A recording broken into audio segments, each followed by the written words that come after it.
All right, so welcome everyone for our next installment, diving into the Startup Owner's Manual, a book by Steve Blank and Bob Dorf. My name is John Eckhart, professor at UW-Madison, and editor-in-chief of Entrepreneur Innovation Exchange. I'm here with Brian Wiegand, who'll introduce in just a moment. We're here to talk about the Startup Owner's Manual. And for me, entrepreneurship is going through a process of becoming a more scientific, more evidence-based. And the Startup Owner's Manual is a seminal book, I think, along that path towards trying to come up with a set of evidence-based frameworks to help entrepreneurs make good decisions as they're navigating the marketplace, based on the experiences largely of Steve Blank and Bob Dorf, both entrepreneurs and investors.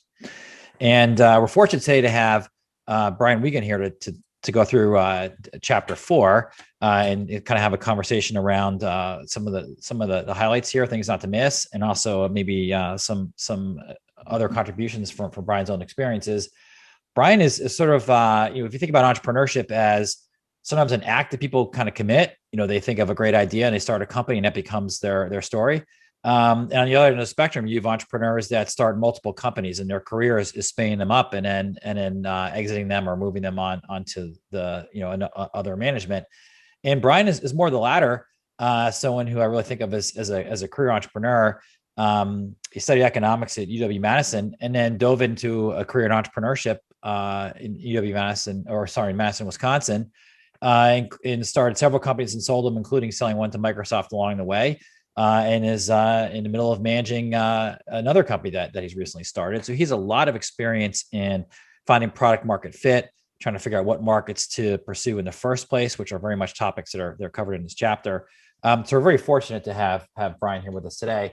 I thought I'd first start off, Brian, by asking you just to kind of talk us through your career. Like how'd you become an entrepreneur, and what are some of the highlights from your perspective of companies that you've started here in Madison, Wisconsin? Yeah, absolutely. Thanks, John. I really appreciate it and welcome the opportunity. I think you said career entrepreneur. I always say serial entrepreneur, but about the same concept is that kind of tried corporate for a couple of years really early in my career. Didn't really enjoy that as much because I was trying to be an entrepreneur with inside a company. And so actually getting fired from that job really kind of kicked off kind of my serial entrepreneur or career entrepreneur life. It's ever since then. So in my mid-20s, I've been an entrepreneur, and then I'm currently on my 6th company. And of the last 5, 4 of them have sold successfully and 1 failure. So in spanning from a pretty wide variety, from some B2C business to consumer and B2B servicing businesses. So I've had kind of a wide variety of different startups that have been fortunately successful. Yeah, and I've just had the pleasure of watching you, build these companies here and doing a great job. So thank you very much for taking the time today. I thought I'd jump in and start with, we'll bounce around a little bit in the book. One of the first questions I want to ask you is, Blank talks about, or they talk about in the book, the importance of having a long-term vision and for the company, and many what things that they're talking about in the book here are really sort of the way academic would describe as being kind of emergent instead of being established, set in stone from the very beginning. I think from an entrepreneur's perspective, maybe more along the lines of something you're creating and crafting and managing in response to feedback and learning. But he talks about the importance of having, sort of a listed bullet point of the vision to kind of help guide the company. I wanted to ask you your thoughts on that. Is this something that you focus on when you're first starting a company and pulling a team together as what the vision should be? And how and if do you change it over time? Yeah, I mean, that's a really important part of the process for me is that the ideation process, and then really being able to articulate that into that, loosely as a business plan, which is less formally used as much now, but that doesn't make light of or lower the value of having a really clear vision and an articulated plan. And I like to take the approach from an investor, because I'm investing my time, I'm investing resources. And so I really go through that process of creating that vision and doing all of the different steps that, and it was really great reading the chapter because there was a lot of relatable things that are applied in everything that I've done in terms of setting up that vision, addressing who the markets are, who the customers, who the competitors, understanding your IP and potential for protectability of that, a marketing plan, how you're going to address what is your market, how can you address that. Having all of those really well thought out and articulated, and then being willing to either try to solve some problems in that or not do the business because of that. If some of those things are not really strong and you feel really good about moving forward. Got it. And, how do you decide, the focus of the book, for good or worse, really kind of starts with the premise that, the entrepreneur knows what they want to work on. And it's about kind of testing that and kind of seeing, what's the validity of that particular thing that you're thinking about with, what you mentioned, maybe the right decision is abandonment at some point based on what you're learning. But if we take it back just one notch, what the process you talk about in the book is quite time intensive. You can't do it with every idea. How do you decide, right, what from like the broad list of what's potentially possible, what to kind of invest more in and to take down through the customer discovery process? Yeah, I mean, usually you're coming from some sort of idea that you have or some relatable or addressable thing that you've looked at or seen or heard about from a customer, a competitor, or your own life in some way, some experience. And then going through that process of really building out that plan. But yet, you really being diligent on the front end and going through that process is really key, but also being able to, like you kind of mentioned earlier, once you do start to go forward, to be nimble and be able to react to data coming in to adjust that plan as you're going through the process is really critical for me, because a lot of times what you start with and the assumptions that you test and research, they are assumptions based on the data that you have at the moment. But you have to be flexible as you're learning new things. And that's one of the key things of the advantages of a startup is you're so quick and nimble that you can react to that data that's coming in. Even and a lot of times it changes from some of the very quickly from some of the assumptions you've worked on in the beginning. And so, and what are some of the criteria that you're using that are leading you to say, like, this is something that I'm looking for?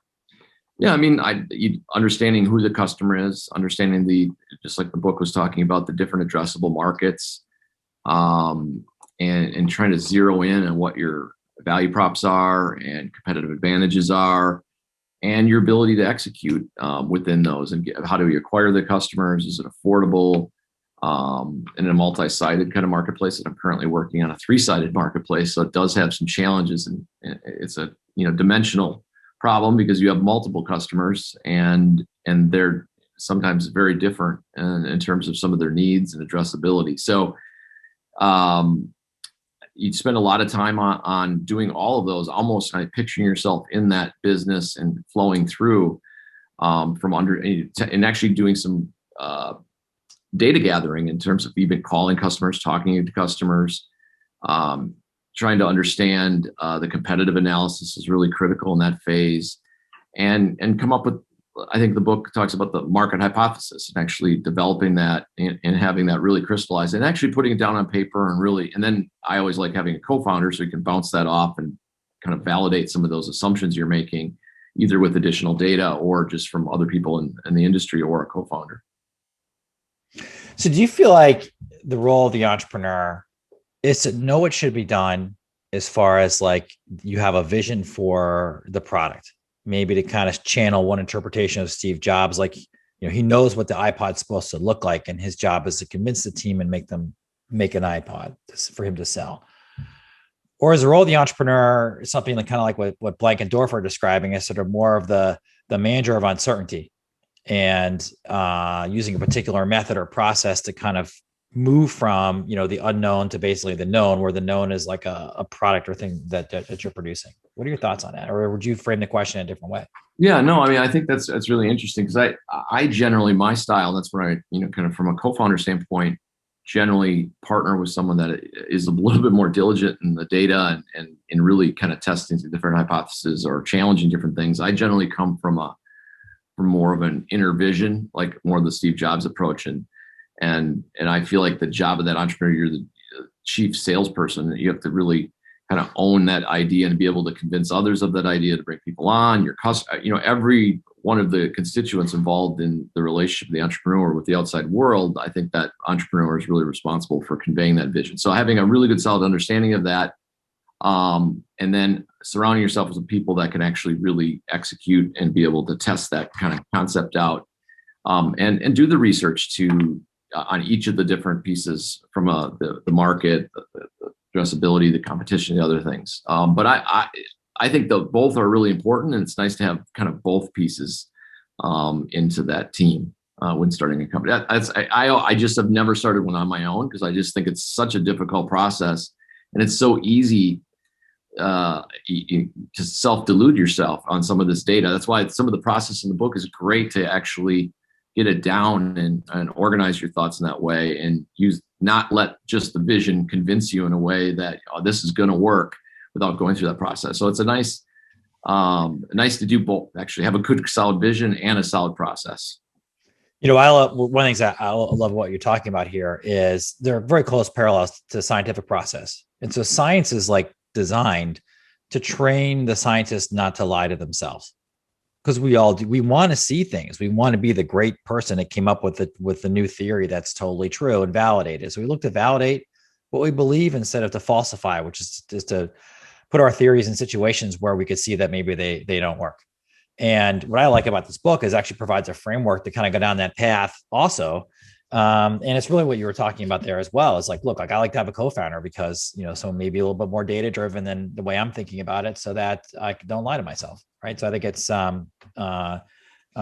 super helpful. One of the things I noticed in the book here is that, getting back to the market size, which is something you mentioned earlier, is that as an investor, I'm almost always seeing slide decks where entrepreneurs are talking about total addressable market. And he's got 3 metrics in this book here: total addressable market, served available market, and target market. Is that kind of similar to how you think about it as well? And this is kind of for the folks that are watching.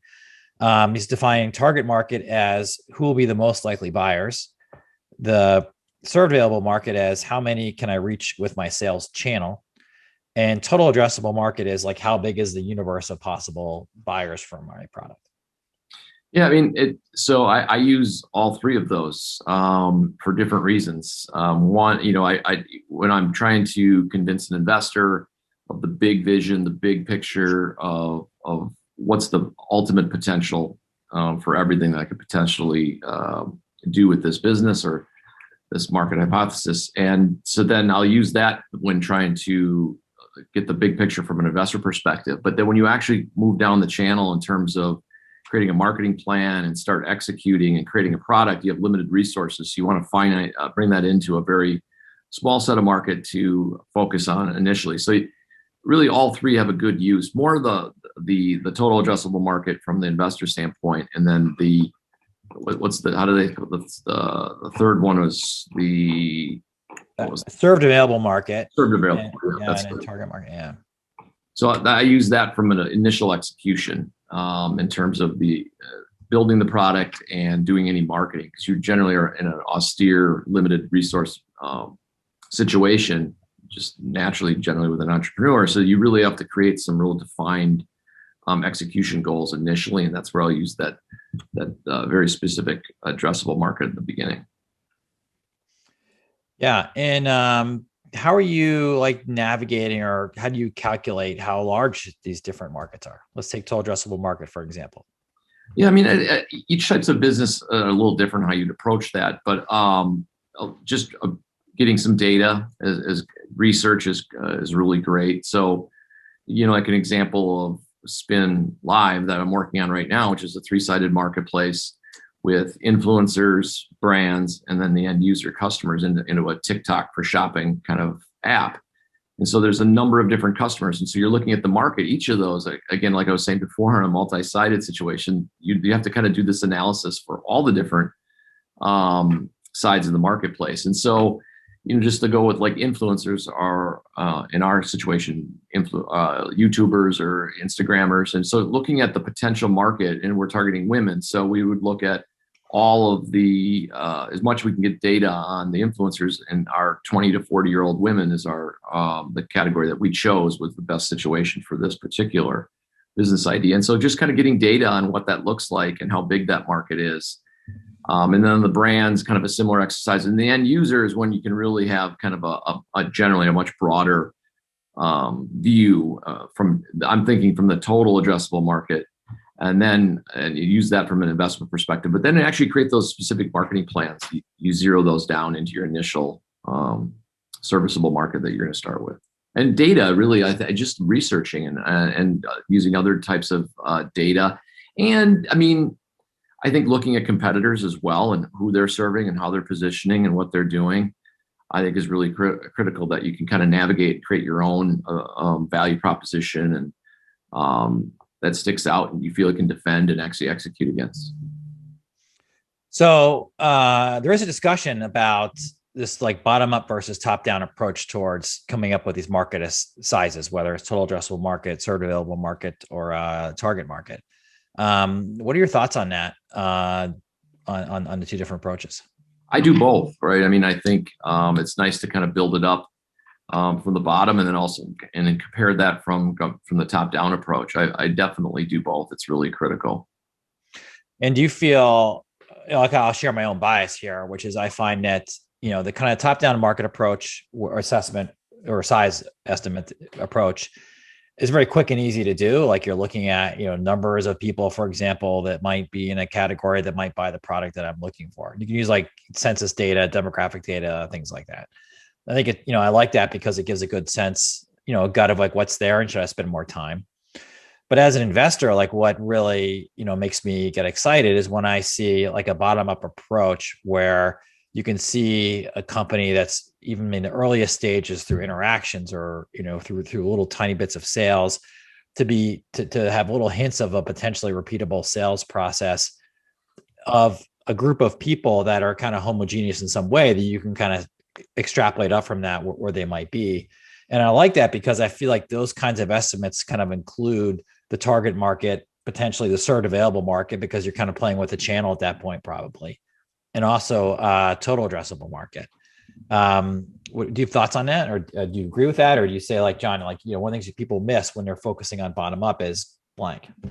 Yeah, I mean, I think the bottom up approach, I like when you're creating like your marketing plan, because you're really, segmenting the market down to really nice pieces that we have really solid data that that you've kind of seen or exhibited in some way. And that can be real nice, a scientific approach and use math and kind of move it with good assumptions through that process. And so I like that when you really want to get a finite, when you're not worried about the number, you're trying to sell someone on the total addressable market, where there, I think the top down is a better way to kind of approach that. So the things, but again, it's really tough. What assumptions you put in there are really the critical in building the bottoms up. And it should be based on some real solid data when going that direction. Evidence that you've actually seen.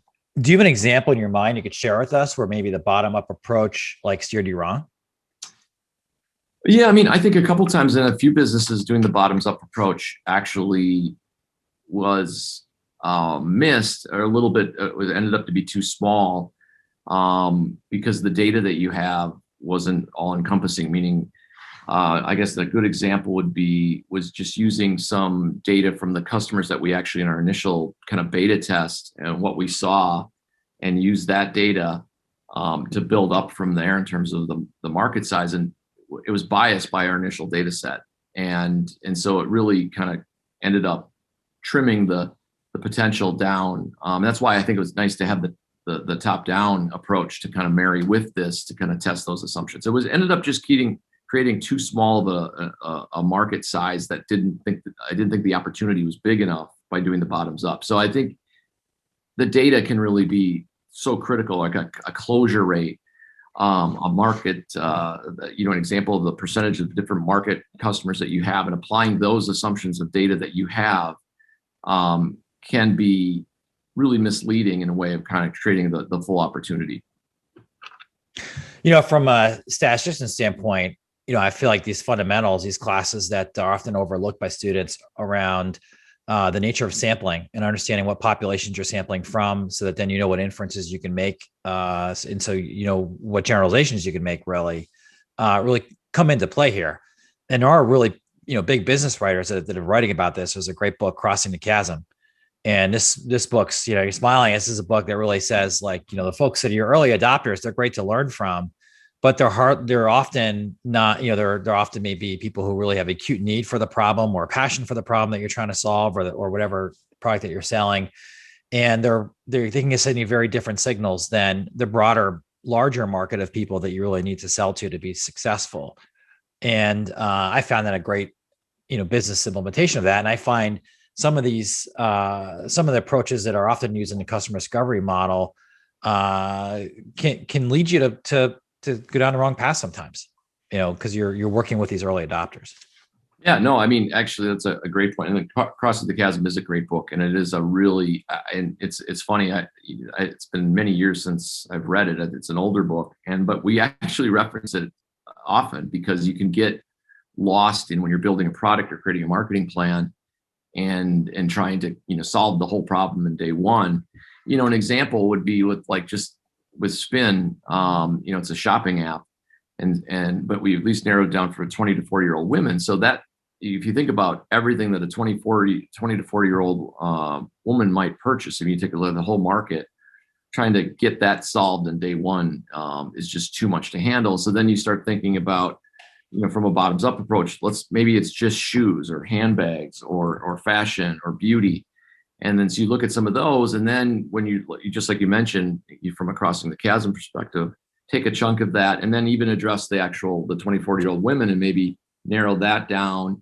And then assumptions of some that already are pretty heavy mobile buyers, et cetera, to come in and solve one of those before kind of solving the whole market. And so that's a tough battle with an entrepreneur, because you want this, and I don't think you need to sacrifice the total addressable market when initially doing your analysis or picking those early adopters. But those early adopters aren't the perfect data set for the total addressable market either. But I think it's great from that initial, just testing the value propositions out initially are great from just the baby steps into attacking the total addressable. So tell us about Spin. Like, where is the company at this current point in time, and like what are you trying to accomplish with Spin? So the most simplest form would be TikTok, except from an e-commerce perspective. So it would be I'm sure most of everyone's used or familiar with TikTok. So we've modeled it after that whole concept of really quick, snackable, entertainable video. And particularly for us, it's about live video and being able to change the paradigm of, Amazon is, or most of e-commerce today, almost all of it on mobile or web is search or intent based. I know what I want to purchase. I enter it in a search box. I get results. And so when you think about all the shopping that we do and all the buying that we do as humans, there's a big chunk of it, of course, that's very intent based. You know what you want. And then there's a giant chunk of it that the internet and mobile doesn't serve very well, which is more fun, entertaining, discovery oriented shopping.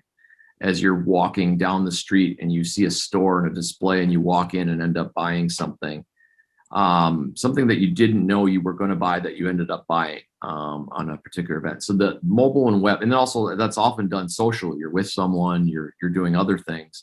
And so to try to emulate that on mobile or web is challenging. Amazon's dominated the search or the intent based. And I wanted to completely stay away from that type of shopping and to go into something that tried to make it more social.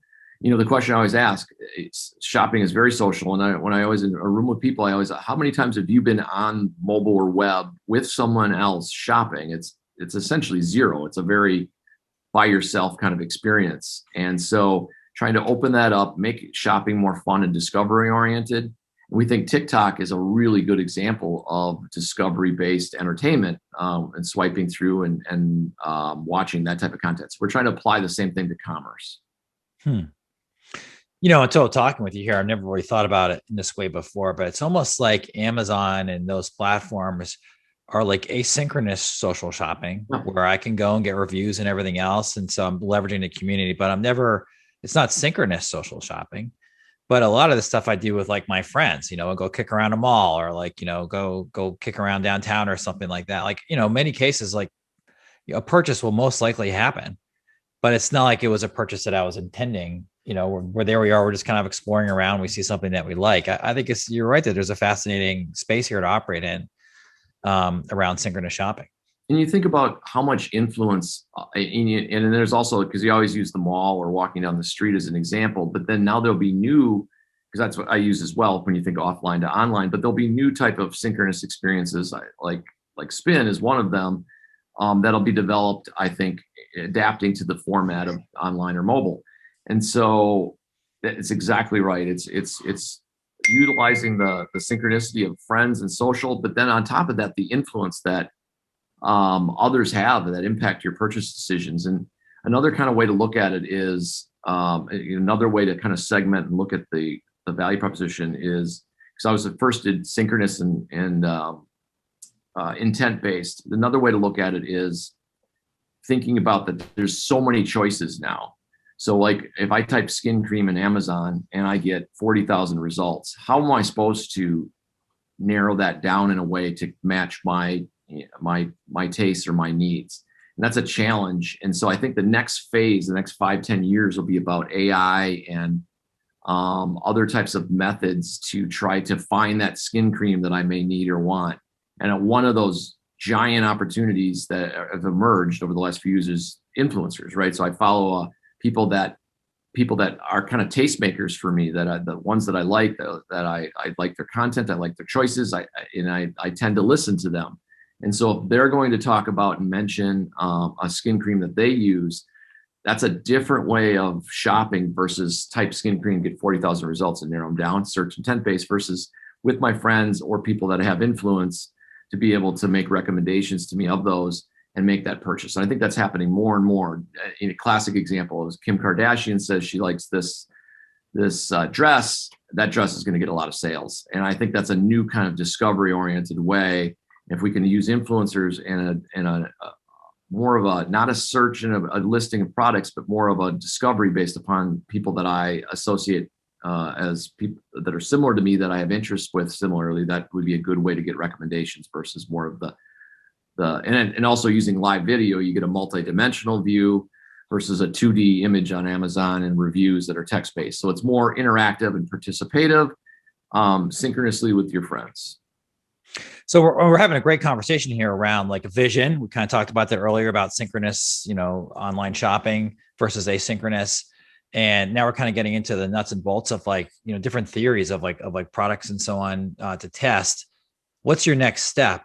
The book has like a process that they take people through, but what's your next step after this conversation that we're having now about different ideas, in the business? Are you kind of writing this down? Are you, talking to people? Like, what's the next step from what you just described to me now to continuing to build a business? Yeah, and then it's really creating the plan. Well, are you saying once you already have the business plan done and you're ready to execute, or are we still we have the vision down, the market hypothesis, and what to kind of do from there? You got the hypothesis. What's next? Yeah. So then it's creating the plan, the execution plan, and that's where I like the Crossing the Chasm book from that perspective. Just from the very top line theme of the book is just what's 1 inch forward as opposed to 1 mile forward, and what can that be that we can show some milestones, get some kind of key performance indicators, KPIs, and test some of those assumptions that you are already used to build that business. So that initial execution plan, that means also trying to find your target market that you want, the early adopters that you want to be able to validate all of those assumptions. So it's really creating the more tactical plan on each of those different facets of the business. And then, also in building the product, what do you want to build? And how do you want to make sure that what you build today serves what your initial KPIs and goals are from your initial set of customers and early adopters? Got it. And then there's, the concept popularized by folks who subscribe to this lean startup process. It's described in the book. Call it minimal viable product, or MVP is the acronym is used for that. It's generally, it's an early version of your product that you have customers interact with, so you can learn from them. Is that something that you do? Like, how's that fit into your process? Yeah, we use MVP is a very, very heavily used word around any of my startups, and focusing on your limited set of resources and try to do the minimum that you can do to try to validate some of those assumptions and move forward. You can't solve the whole problem. So an MVP with your initial foray. And so it's a progression. And I think the book does a really good job of walking through that progression. And MVP is a critical thing, especially from investors. You're not raising all of the money that you would need to be able to be successful for the business to ultimately disrupt a market that someone would want to acquire you. You have to get this first step right. And then sometimes it's forward and backward and forward again, based on the new data and the new assumptions that you have that with the MVP. So it's focusing your limited set of resources on the smallest type of a problem that you could get enough data to reach a conclusion to keep going. And then it's also tied to the financing strategy as well. So if you can get through that first step and prove that, hey, my idea, it was really good.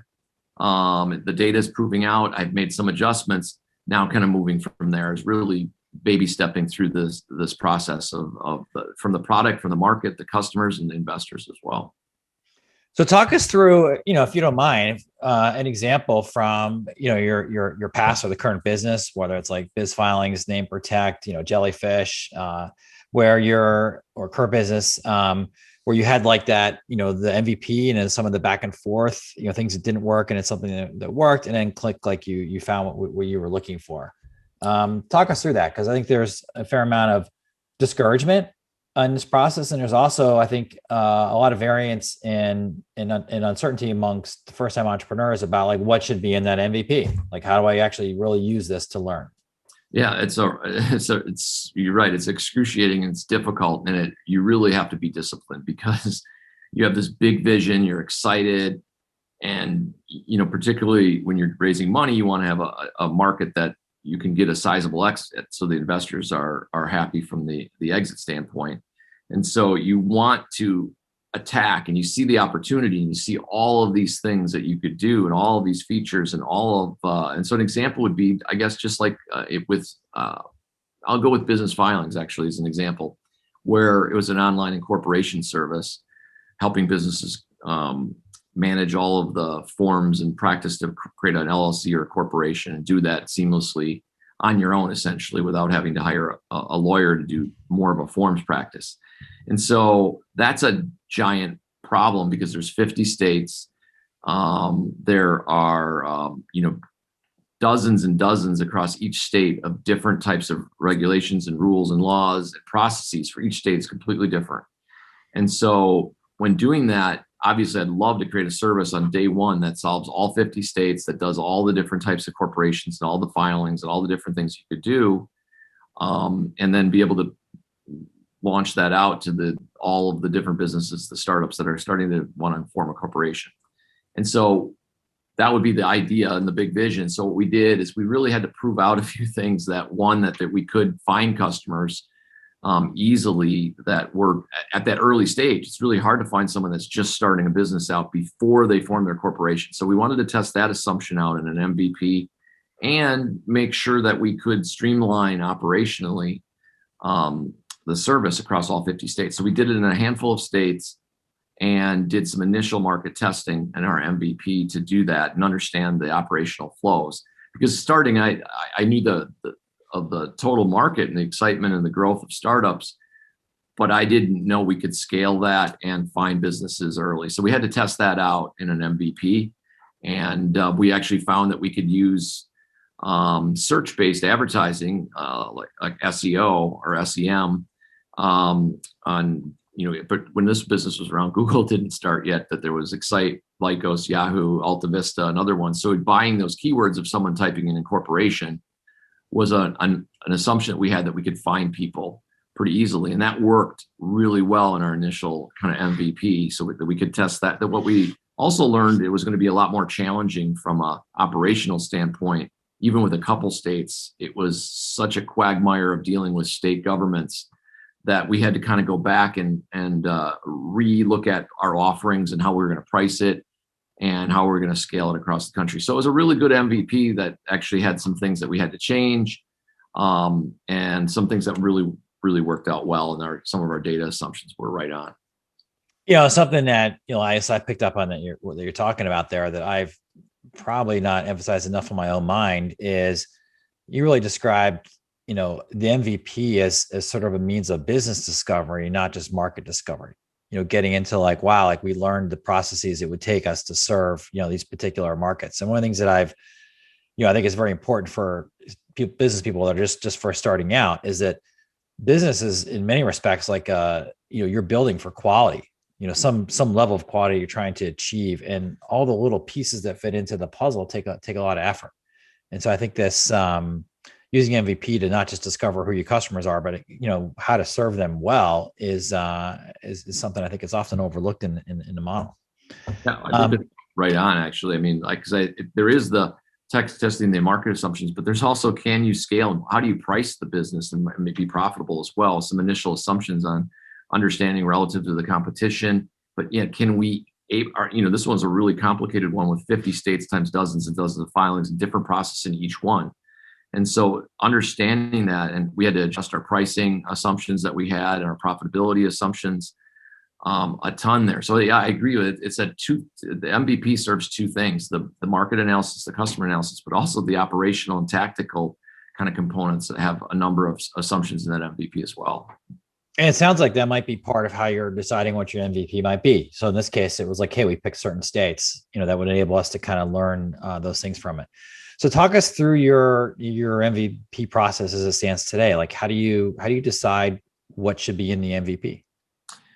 So what generally I like to use, because it's all about, in my mind, the formula that I've used, which is when creating an idea, is creating the most amount of disruption in an industry that can capture the most amount of attention that will be valuable to another company to acquire. And so if I can manufacture market cap in something disruptive and new and innovative that would attract attention of other companies, that's one of the key assumptions that I put in and going in. So then in creating the MVP, you can't do everything. So I really look at the competition and try to find a sliver of opportunity where we can demonstrate that disruption and that innovation early. And so what's that? Absolutely just the base, because you're dealing with extremely limited set at this stage in the business of resources. So you might only have one or two developers or maybe a few more, depending on how much money you're putting into the business. You don't have a lot of marketing dollars.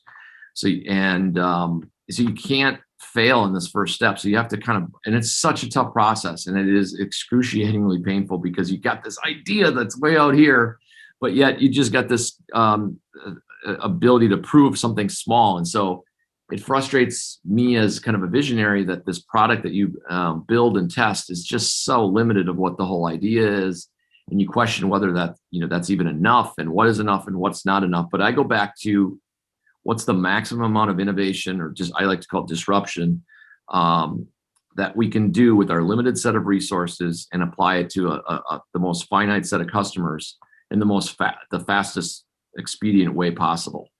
To prove that out. So it's really an exercise of paring down and stripping away, and then thinking about that and as a standalone product, is it enough to capture some initial customers, and then building that and executing on that from being diligent and austere with the money as well. I've never heard anybody describe an MVP in part as using it in relation to competitors to test disruption. So it's very, very interesting to hear you talk about that. And I'd love to get a better sense of some of the metrics that you might be looking at then. I mean, I can imagine some in my mind, but just turn to you, like, what do you, when you're looking for that disruptive effect in the marketplace, what do you watch for? Yeah, I mean, I'd one from the product, right? That's being able to have a complete enough product with the most pared down. So that's one thing. And then, just like some of the things in the book, in trying to understand how to acquire customers, the cost to acquire. I'm not sure that they talked about CAC, the cost to acquire. CAC I use a lot, which is kind of the concept was in there. I just didn't see the CAC actual word. But understanding how much it is cost to acquire the customer, because you have limited resources, and how to do that. So looking at exactly the cost that you're doing to get that initial early adopter. Can you get any type of spreadable, shareable, or any earned media value? And looking at those numbers are really critical, because if you can't get the customers in an affordable, effectable way. That's one. So I really spent a lot of time on that work. The other types of things that we would do from a MVP standpoint is I'm just trying to think, basically it's the product and the customer are the two important ones for me. And operationally as well, making sure that that we can build a profitable piece. And I don't worry too much about that because you're going to be inefficient early, but just making sure you have a plan and you're taking those assumptions in there before you make the decision to go forward. The whole lifetime value of a customer framework, which I think is very crucial, is not really the emphasis or focus of this chapter, where you have a series of metrics that you're calculating to, get at this assessment of the value of a customer, and do you really have an economic relationship with them that will be sustainable over time? Can you just talk us through quickly you mentioned CAC, customer acquisition cost. I just mentioned lifetime value of a customer. Are there any other metrics in there that we're missing? Yeah, I mean, well, is trying not. So one, you acquire the customer, and then kind of retention of the customer is really critical, and the loyalty ongoing, which goes into the lifetime value, and creating that present value of what that is today is really a really important metric. But so generally, I think it's really critical in trying to build out the assumptions when you have to justify your marketing plan. These are really critical to have as much data as possible on. But yeah, it's generally just the acquisition costs, and then the retention costs, and what does the product create that natural retention? Do we have to spend more money to reacquire them? And then, getting that total value of what a customer is, and then kind of taking a present value of that, of what it's worth today, and marry it with the CAC. All right. And those of you watching, you can just, you can drop in a search engine, lifetime value of a customer or LTV, and all these formulas will pop up for you and information on how to use them. One thing I think that you won't find there, which I'm kind of like wondering about, just hearing how you use the MVP, is I can imagine, trying to compute some measures around where the customers are coming from, and if you're disrupting, you're moving people from, somebody to your platform. Versus, sometimes people are trying to, enter the blue ocean space or trying to create something from scratch. You wouldn't kind of have those kind of metrics. Are there any calculations that you're doing around that, or data that you're tracking? Well, it's interesting. It's, taking the initial customers, the early adopters that you have, and kind of studying them and looking at where did they come from. And a lot of times you'll learn a number of things about your product, surveying the customers, talking to them. And then, it's also critical in creating that referral and spreadability that you can get from one of the other channels that can really affect in a dramatic way that total cost to acquire is getting that earned value or referral and spreadable kind of components to it that can really saturate the value your market in a way. So understanding how the customers are using your product, where they're coming from, and testing those initial or early adopter assumptions that you did is something we do a lot of, just because we need that value. We can't acquire everyone. Or did you discover some sort of growth hack in this process that gives you some competitive advantage on acquiring customers in a way? You kind of really can see that a lot clearer now. It's hard to come up with a perfect, unless it's inherent in your business model, it's hard to come up with some of those unique growth hacks until you test some things and try some things. And a lot of times it's coming from your initial set of data and information from your initial set of customers. One thing that a lot of younger entrepreneurs struggle with is this distinction between who their users are, who the economic buyers are, who the decision makers are, those kinds of things. And in the book talks about some additional layers that I think speaks to a lot of your experiences, such as influencers and end users and recommenders and stuff like that. Have you ever kind of launched an MVP with an idea of obviously testing whether or not the end user is happy within it, but also to kind of get a sense of what the relationships might be between like these influencers and recommenders and the end user and those kinds of things? Yeah, every one of those in the book are really critical in most businesses. And absolutely, maybe another example would be at Name Protect, another company which was that I started and sold, which was a online intellectual property protection, so helping with trademarks, copyrights, and patents. and it was a logical one from starting all these businesses out by with biz filings, incorporating them, that if I could take them down the life cycle and help them out with other services they may need when starting up. And so that was we learned, we were trying to attack the market from a because I was already working with people that are starting their business, and we launched that, and we found that that wasn't really the greatest customer. And so what we did is we actually completely switched strategy after the MVP and stopped marketing towards startups. And we actually went, ironically, to the lawyers who are incorporating on behalf of the entrepreneur, and completely different than the last business. And so we did, our MVP showed that we just couldn't make it go of trying to sell trademark and intellectual property services to startups. And so we switched to a different market, and it was really critical when you're trying, now your whole customer assumptions are changing. Your target market has been dramatically disproven in the MVP. And we learned very quickly that in order to attack attorneys, we needed to be influencers. To try to call law firms directly, it was really difficult. So we wanted to go to people that lawyers trusted, industry experts that would recommend our service. So we spend a lot of time, I always say, influencing the influencers. If you can influence the influencers, you have such a dramatic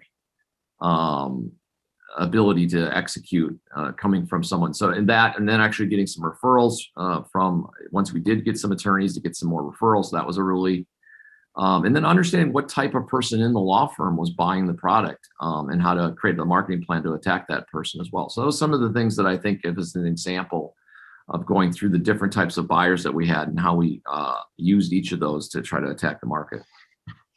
Do you have any techniques or tricks of the trade about how to influence influencers that you could share with the viewers?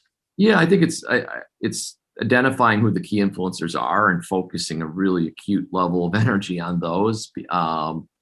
And it's also an interesting assumption to test, because if you can't get anyone influential to like your product, it probably is going to be difficult to sell to the actually end consumer. So I spend a lot of time with finding the handful of who have the most impact in a market.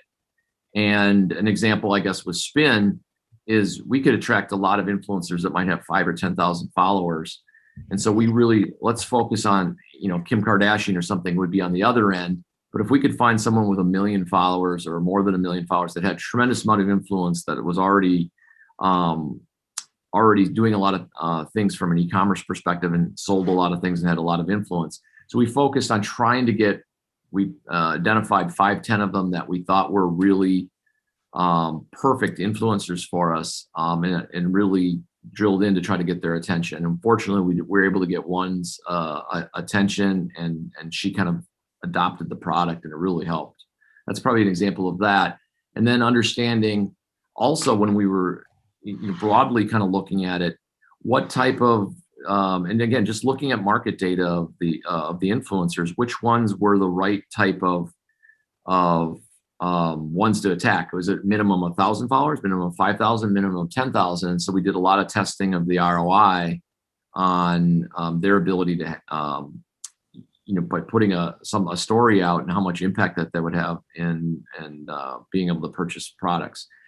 And then some partnerships also. We partnered with Shopify to have access to brands. So the partnerships and influencers were really two of the key ones for us in terms of how to attack the market. It's interesting that it sounds like a really good early adopter for an MVP is not necessarily like the eager or hungry user of the product that's often described in the customer discovery books then, but actually an expert buyer that has influencers that might be a little bit harder to get in front of, but you'll get a different kind of feedback from them. And if you win them over, that's a path towards broader market adoption and maybe crossing the chasm that is overlooked, maybe. Yeah, no, absolutely. In that case, from an expert buyer, it's great, because then you're going to get a lot of feedback. They know the market so much better than you typically. And so you're getting a lot of really critical feedback from the expert buyer that's helpful in rearranging the product and how you're positioning it. It's neat to see how you have your assumptions of how you position your product and the value propositions that you have. The expert buyer gives you that intangible element of a impartial view to really, again, test some of those assumptions like we talked about before. And a lot of times I've learned, like, that's what you think. It was completely different than what myself as the entrepreneur is thinking. And so it's really key to listen to those expert buyers for sure. There is you jump around a little bit here. There's a discussion in the book about getting an alignment between what you're selling, who you're selling to, and your channels, and not making sure that those things are all lined up. What's a channel, and what are your thoughts on that? Yeah, no, I mean, and there's all the different, not every business, all the different ones from OEM, channel, and all the different types of paths to the customer are not applicable in every business. But I think all of those I've used in different businesses, from the B2B to B2C businesses. And so, a channel is for us, I'll just give a couple different examples, is like back to business filings. There's a number of sites that cater to small business that are already aggregated startups. And so by bringing them on board to resell the product or to market the product, two different scenarios, from OEMing it or just partnering and marketing for us, are really critical to establish those, because it creates just such leverage in your marketing and all your calculations to the customer. But you have to watch, just like the book talks about, the profitability of each of those. Sometimes you have to share a portion of the revenue, or pay them in some way. And so it does affect, and sometimes because they're so valuable in many cases, sometimes you overleap that excitement and overpay, or especially if it's early, you might have to make a gamble like that to get a partner, or some additional channel to prove out your business in an efficient way. So sometimes you have to kind of use that to prove it out early. Got it. And do you have any examples where you had like right product, wrong channel, or right channel, wrong product? An example of that would be, I would say, well, I think it goes back to the name protect one, where we were trying to approach the startups, the entrepreneurs, and that was the right product to the wrong channel, and it took, actually it was an expert buyer that actually, and an influencer. I mean, they're kind of the same in this example, but someone that really said, "You're just doing this all wrong, Brian. You're missing all of this, and you're going to have troubles with this." And so I completely redid the product based upon that early. Got it. And it sounds, there are these different, this market, it's a great example, market type. So for example, resegmenting existing market or entering a new market. Would you like, a lot of what we talked about earlier, I guess, was about resegmenting an initial market because you're trying to disrupt what's already there. Is that your favorite path, or do you have other things that work for you as well? Well, I mean, trying to create a new market is, so more in spin, it's kind of a new way of it's disrupting the paradigm of the existing shopping, and going against a behemoth like Amazon. I wanted to completely be, instead of resegmenting or trying to disrupt or innovate around the way Amazon does, just admit that segment's already mature and impenetrable at this stage. That's where creating a whole new market, starting from scratch. So it's harder to get assumptions. There's not really much competition. So the data is a lot looser, and it has more of a vision feel to it, and a belief. And it's harder to test some of those versus going in like Name Protect, there was 3 competitors, and there was a market leader, the close second, and then we were kind of filled that innovator role in that. It's kind of the rule of 3. I think other people have written about that, with kind of looking at that, and even if one gets acquired, another one usually fills in, and those types of markets. It was a smaller market of about $400 or $500 million total market, so it was really small. And so that one, you're really looking at the competition specifically, and you're creating some disruptive sliver of something that you can innovate with, versus spin, where it's wide open and we're kind of shaping the vision of how people might shop mobily from a social and discovery based. Do you have like a recommendation for where like a first time entrepreneurship start versus later? Like, is it kind of easier, the data easier? Is the managing your own just gut and sanity easier with one kind of market versus another? Yeah, I mean, I started with smaller markets that were really easy to define the disruptive component. There was distinct competition. So business filings, there was already incorporation happening. It was just about providing tech and innovation to make it better, faster, cheaper, and cooler.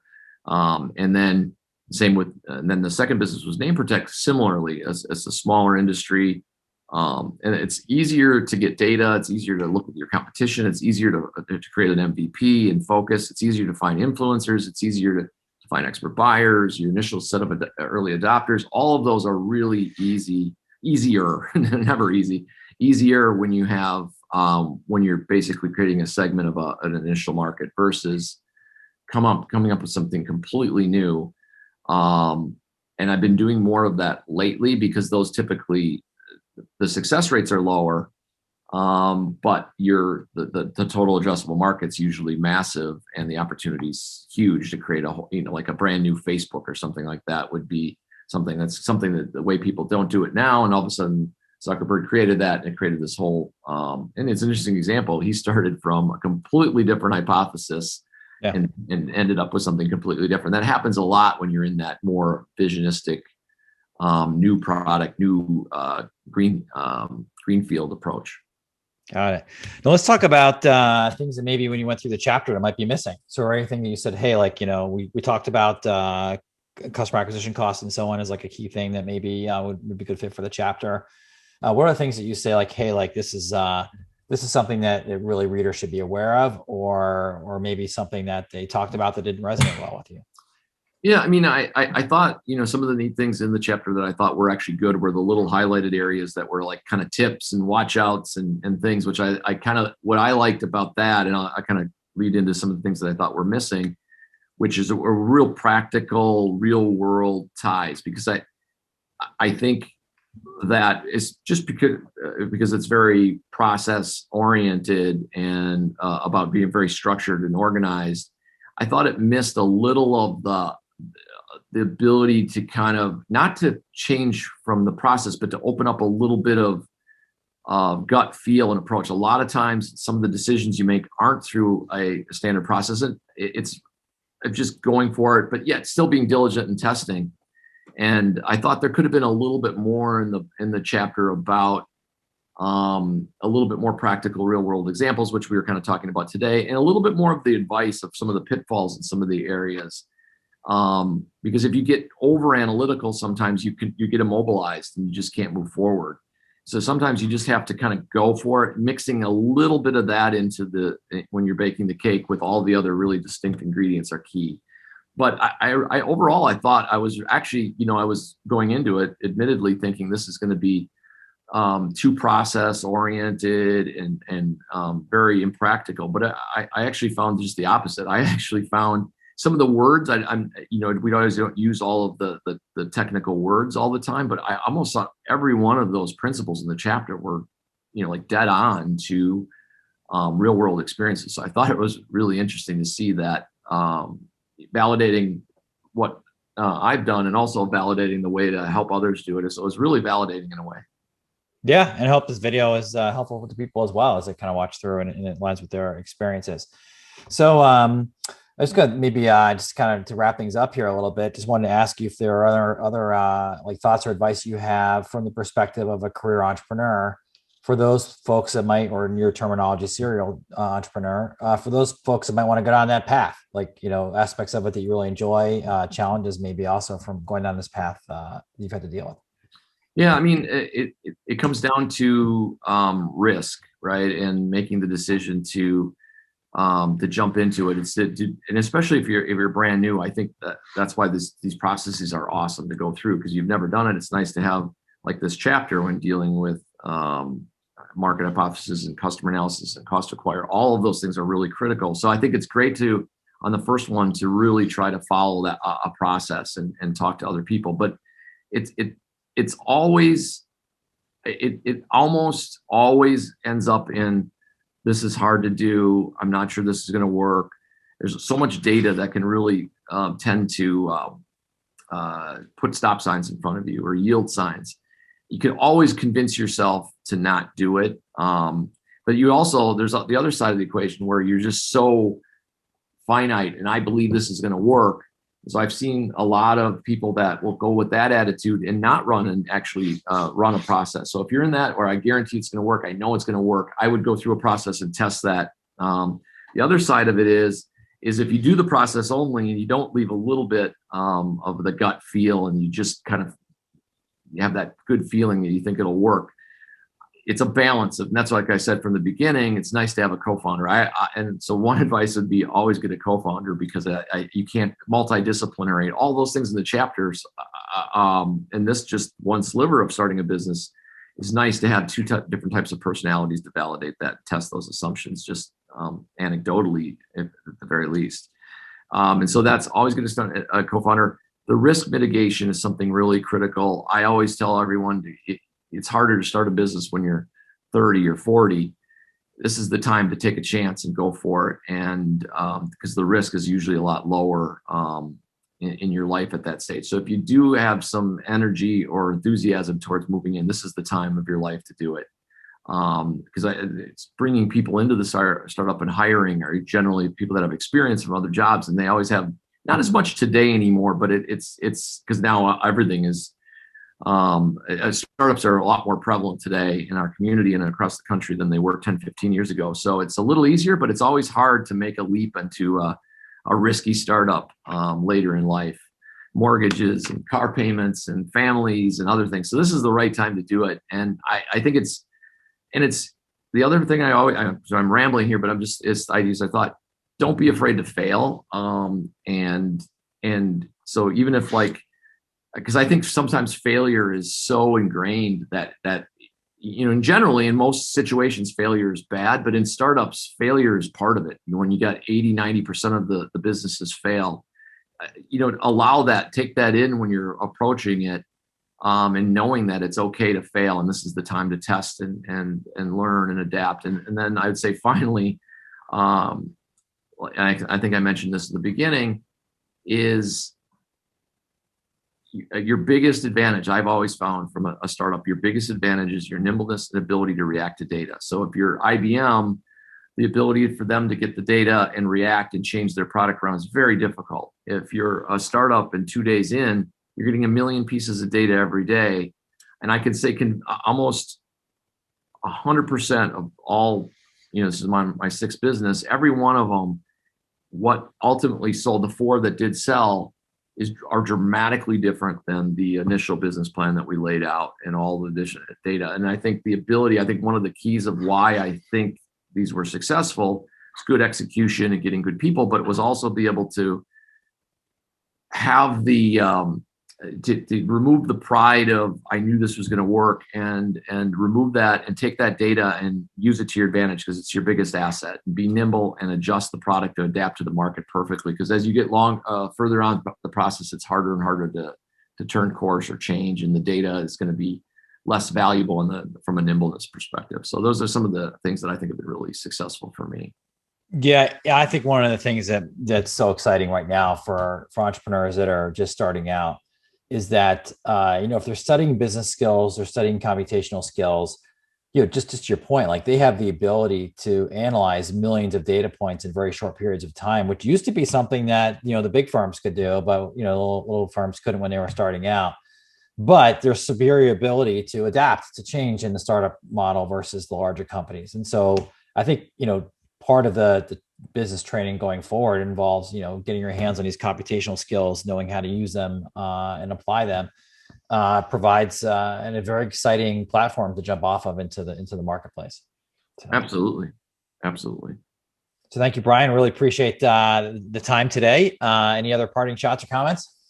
No, I really appreciate the opportunity to study. Like I said, it was really validating to me that, again, the terminology was a little not always perfectly applied in the day-to-day from an entrepreneur perspective, but I thought that chapter was really solid in terms of the parts and pieces that are critical to success. So I was really impressed, actually. So I appreciate the opportunity. It was really rewarding for me as well. Yes, maybe we should all read it twice. Absolutely. Maybe 3 times. Great. Thanks, Brian. Have a good one. Thanks, John. Take care.